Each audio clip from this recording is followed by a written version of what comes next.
Class 12 biology practical chart में अगर आप लोगों ने संक्रामक रोगों के संचरण पर चार्ट बनाया हुआ है तो कौन कौन से क्वेश्चन वाइवा में पूछे जा सकते हैं, चलिए आपको बताते हैं।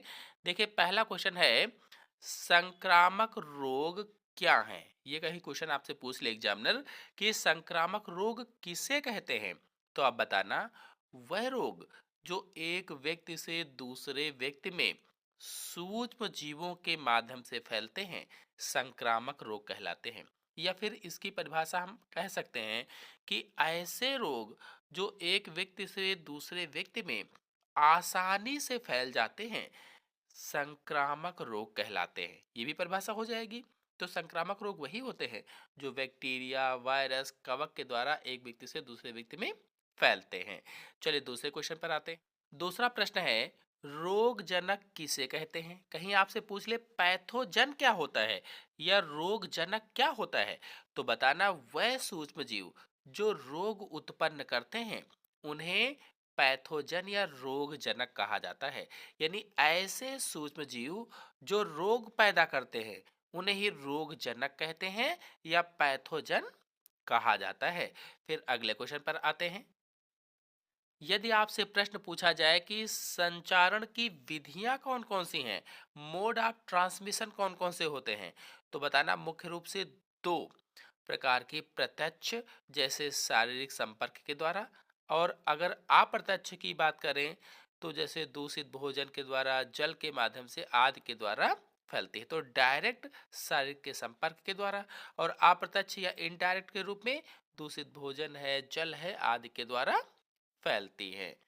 अगर अगला प्रश्न आपसे पूछता है वो कि वायु जनित रोगों के दो उदाहरण दीजिए, तो बताना सामान्य जुकाम और निमोनिया वायु जनित रोग हैं।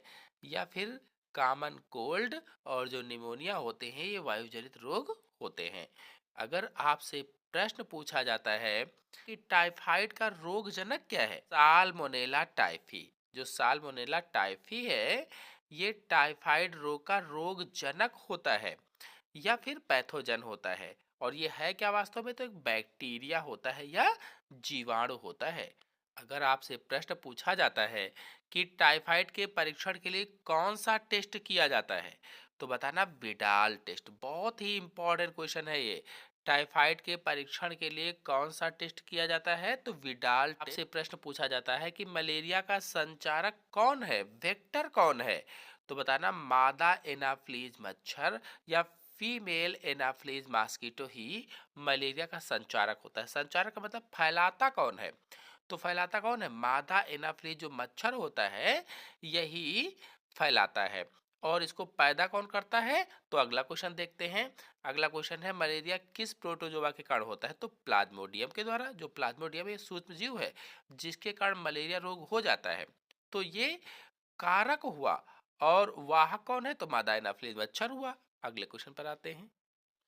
अगला क्वेश्चन अगर आपसे पूछा जाता है कि प्लाज्मोडियम के जीवन चक्र में संक्रामक चरण क्या है, संक्रामक स्टेज क्या होती है, तो इस संक्रमण अवस्था होती है वो स्पोरोजोइट की होती है। अगर आपसे प्रश्न पूछा जाता है कि हाथी पांव रोग का रोग जनक क्या है, तो वोचेरेरिया ब्रैंकैप्टाई नामक फाइलेरियल वर्म जो होता है ये हाथी पांव नामक रोग का रोग जनक होता है, वोचेरेरिया ब्रैंकैप्टाई।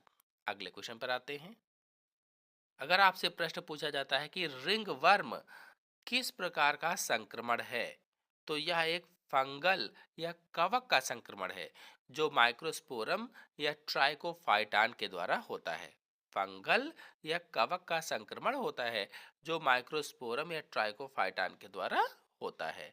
अगला क्वेश्चन अगर आपसे पूछता है, अगर आपसे प्रश्न पूछा जाता है कि अमीबिक पेचिस का कारण क्या है। देखिए, पेचिस दो प्रकार की होती है, एक अमीबा के द्वारा और एक बैक्टीरिया के द्वारा होती है। तो यहाँ पर अमीबिक पेचिस किस कारण से होती है, तो एंट अमीबा हिस्टोलिटिका के द्वारा होती है। फिर अगला क्वेश्चन है एड्स का पूरा नाम क्या है, तो acquired immuno deficiency syndrome AIDS का पूरा नाम होता है, एक्वायर्ड इम्यूनो डिफिशियंसी सिंड्रोम। अगले क्वेश्चन पर आते हैं। अगर प्रश्न पूछा जाता है कि एचआईवी किस प्रकार का वायरस है, तो यह एक रेट्रो वायरस होता है। जो एचआईवी है यह एक रेट्रो वायरस होता है। अगर आपसे प्रश्न पूछा जाता है कि प्रतिरक्षा से आप क्या समझते हैं, इम्यूनिटी किसे कहते हैं, तो रोगों से लड़ने की जो क्षमता होती है उसे ही प्रतिरक्षा कहा जाता है। तो रोगों से लड़ने की क्षमता को ही प्रतिरक्षा कहते हैं। अगर आपसे प्रश्न पूछा जाता है कि सहज प्रतिरक्षा क्या है, इनेट इम्यूनिटी क्या है, तो वह प्रतिरक्षा जो जन्म के समय से ही शरीर में मौजूद होती है उसे ही सहज प्रतिरक्षा कहते हैं। जैसे त्वचा, श्लेष्म झिल्ली आदि ये सब, इनसे जो प्रतिरक्षा मिलती है वो सहज प्रतिरक्षा कहलाती है। अगर आपसे प्रश्न पूछा जाता है उपार्जित प्रतिरक्षा क्या है, तो वह प्रतिरक्षा जो जीवन काल के दौरान किसी रोगजनक के संपर्क में आने पर विकसित होती है तो उसे उपार्जित प्रतिरक्षा कहा जाता है। अगर प्रश्न पूछा जाता है कि एंटीबॉडी क्या है, तो ये विशिष्ट प्रोटीन है जो शरीर में रोग जनकों से लड़ने के लिए बनते हैं। विशिष्ट प्रोटीन या इम्यूनोग्लोबुलिन है जो शरीर में रोग जनकों या पैथोजन से लड़ने के लिए बनते हैं। अगर आपसे प्रश्न पूछा जाता है कि निष्क्रिय प्रतिरक्षा क्या है, तो जब तैयार एंटीबॉडी सीधे शरीर को दी जाती है, जैसे माँ के दूध से शिशु को मिलने वाला कोलेस्ट्रम, तो उसे ही निष्क्रिय प्रतिरक्षा कहा जाता है। अगर प्रश्न पूछा जाता है कि टीकाकरण का सिद्धांत क्या है, वैक्सीनेशन का सिद्धांत क्या है, तो यह स्मृति या मेमोरी के गुण पर आधारित होती है, जिससे शरीर भविष्य के वास्तविक संक्रमण को पहचान सके।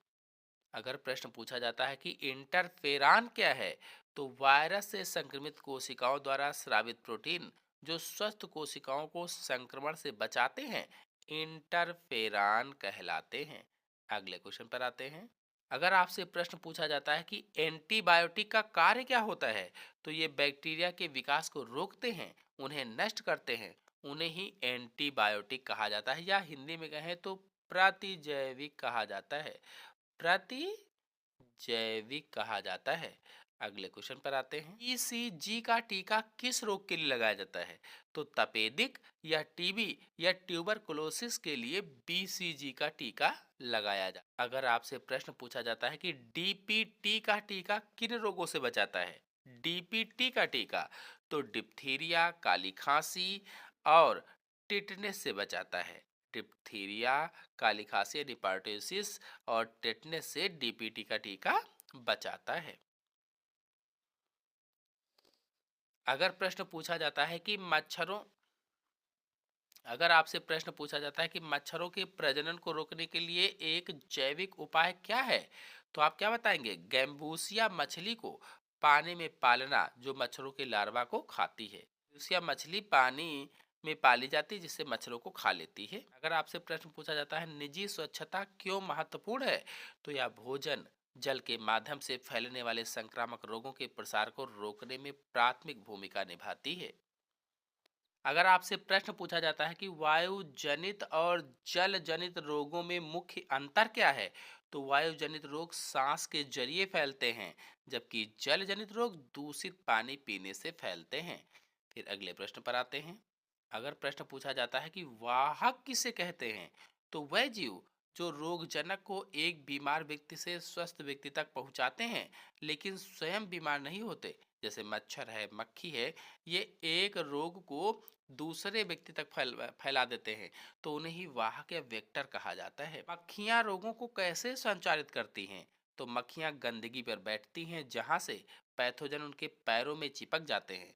जब वे बिना ढके भोजन पर बैठती हैं तो वह उन पैथोजेंस को वहां पर छोड़ देती हैं।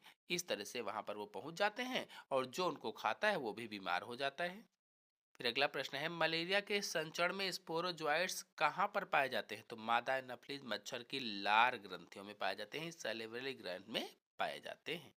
प्रश्न है अमीबिएसिस का संचरण होता है, तो मुख्य रूप से मल मुख मार्ग से होता है, यानी दूषित भोजन या जल के सेवन से होता है। अगर प्रश्न पूछा जाता है कि यौन संचयित रोग क्या होते हैं, तो वह रोग जो सुरक्षित यौन संपर्क के माध्यम से फैलते हैं, जैसे सिफिलिस। अगर आपसे प्रश्न पूछा जाता है कि पेचिश के संचरण को रोकने का सबसे प्रभावी तरीका क्या है,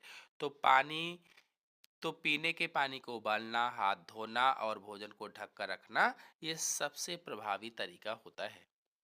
अगर प्रश्न पूछा जाता है कि हाइड्रोफोबिया का संचरण कैसे होता है, तो पागल कुत्ते या अन्य संक्रमित जानवरों के काटने से, उनके लार के घाव के संपर्क में आने से होता है।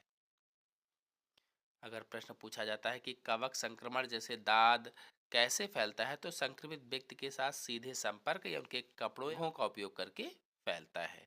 तो आशा है आपको सभी क्वेश्चन अच्छी तरह समझ में आ गए हों तो वीडियो को लाइक कीजिए, शेयर कीजिए, चैनल पर पहली बार आए चैनल को सब्सक्राइब भी कर लीजिए। धन्यवाद।